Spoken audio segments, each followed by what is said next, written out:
Yang dia lakukan itu, dia mantan suami saya mengucilkan saya ke lingkungan Polri. Orang-orang yang mengenal saya semua didoktrin, di brainwash, seolah-olah dengan menyebar fitnah, memutarbalikkan fakta. Dan saya punya saksi, ada junior mantan suami, istri junior mantan suami yang mengatakan kepada saya bahwa maaf, saya dilarang berkomunikasi, berhubungan dengan mbak saya ya, dikarenakan ini perintah dari abang ke suami saya. Udah, saya mundurkan dia dan saya tidak masalah untuk itu. Yang kedua, saya dikucilkan dengan sahabat-sahabat saya. Jadi mantan suami saya mendekati sahabat-sahabat saya agar saya intinya sendiri dan tidak dipercaya. Oke, saya nggak masalah. Nah, ini yang saya nggak bisa terima. Yang saat ini yang membuat saya kembali bereaksi. Yaitu dia masuk ke dalam keluarga inti saya, mengucilkan saya. Ibu saya, om saya, dan kedua adik saya itu semua dibuat supaya saya ini sendiri. Bahkan sampai detik ini saya sendiri tanpa bantuan dan dukungan dari keluarga saya.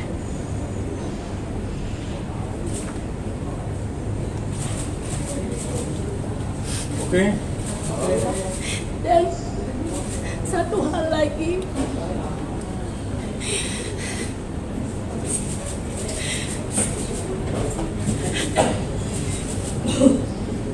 putra bungsu saya sudah hampir 3 tahun tidak bertemu dengan saya karena takut, dan dia dibawa ke dalam papanya dan ibu tirinya. Dan saya pun juga akan mengungkap bagaimana perlakuan mantan suami saya kepada putra bungsu saya yang dulu masih usia 11 tahun udah melakukan KDRT kepada putra bungsu saya, dan juga ibu tirinya yang pernah melakukan KDRT kepada putri sulung saya. Semua saya pendam. Dan bahkan ada sesuatu yang terjadi yang mohon maaf saya tidak akan mungkin sampaikan kepada kalian, karena itu hanya ingin saya sampaikan kepada Bapak Kapolri, karena ini mengenai anak saya. Itu yang kenapa saya harus mengungkap yang sebenarnya. Saya secara pribadi saya sudah menikah, saya sudah bahagia, tapi selalu diusik terus menerus. Saya juga capek, saya sudah cemas berlebihan. Apakah saya harus bunuh diri? Dia puas gitu. Saya cuma ingin menuntut keadilan. Kalau perlu, saya ingin dikonfrontir dengan mantan suami saya. Dan kalau perlu dengan si artis Melly Goeslaw, biar tahu siapa yang benar, siapa yang salah. Karena semua yang saya ceritakan, tidak ada yang saya lebihkan dan tidak ada yang saya kurangi. Semua adalah fakta. Jadi saya hanya mohon kepada Bapak Kapolri, saya ini saya mewakili hati seorang perempuan. Banyak perempuan di luar sana yang mungkin senasib dengan saya, dan bahkan lebih daripada apa yang saya alami. Saya mohon pihak perempuan itu selalu di posisi yang lemah dan tidak berdaya, selalu dikorbankan hanya karena ingin karirnya aman dan ingin mendapat jabatan yang strategis.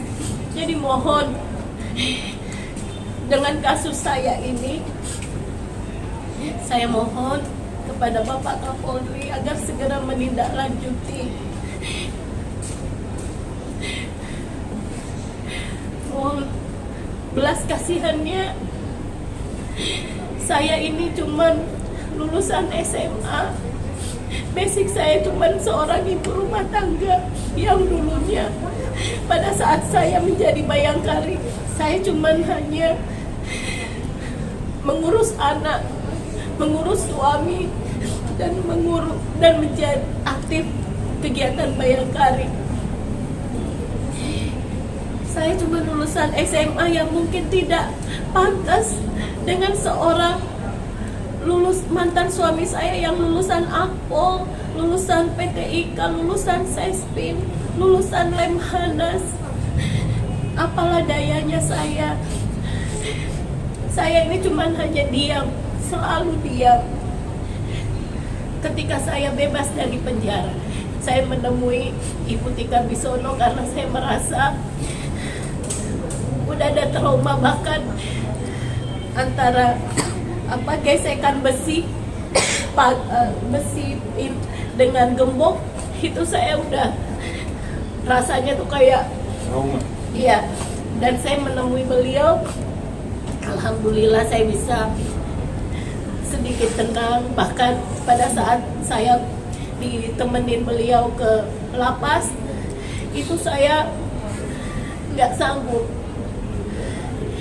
Beliau selalu menguatkan saya bahwa kamu bisa, kamu kuat. Akhirnya saya bisa masuk ke tempat yang saya anggap itu, dan selama ini saya diam karena saya memprioritaskan masa depan anak-anak saya.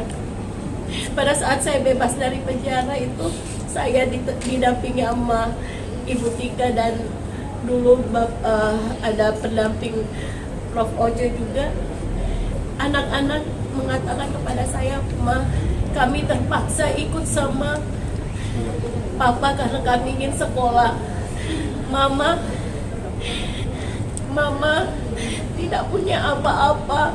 Dan anak bungsu saya nangis seperti ini, "Ma, aku takut kalau tinggal sama Mama, nanti Mama diapa-apain lagi sama Papa."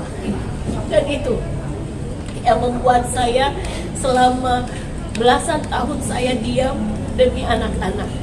Dan saat ini anak-anak pun masih takut untuk bertemu saya, dan seolah-olah anak-anak dikuasai, dikendalikan agar seolah membenci ibu kandungnya.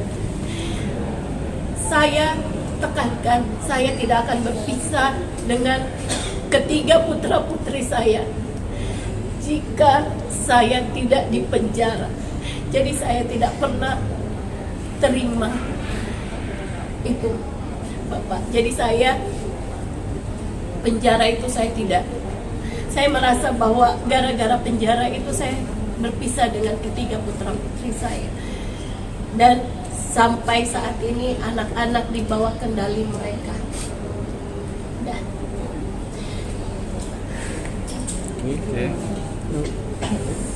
ada lagi mas. Maaf ya, kalau masalah anak-anak saya suka dia merasa dicaci, dihina, difitnah. Intinya saya sama sekali tidak ada niat untuk menghina atau mencaci saudari Meli Guslau. Dan saya pun Kalau dia merasa itu fitnah, itu versinya Melly Guslo. Yang jelas, apa yang saya katakan itu adalah fakta. Saya punya saksi-saksi hidup, dan insya Allah apapun yang saya sampaikan kepada kalian, saya bisa bertanggung jawab. Dan kalau perlu ada yang berani mengkonfrontir saya dengan Melly Guslo, saya siap.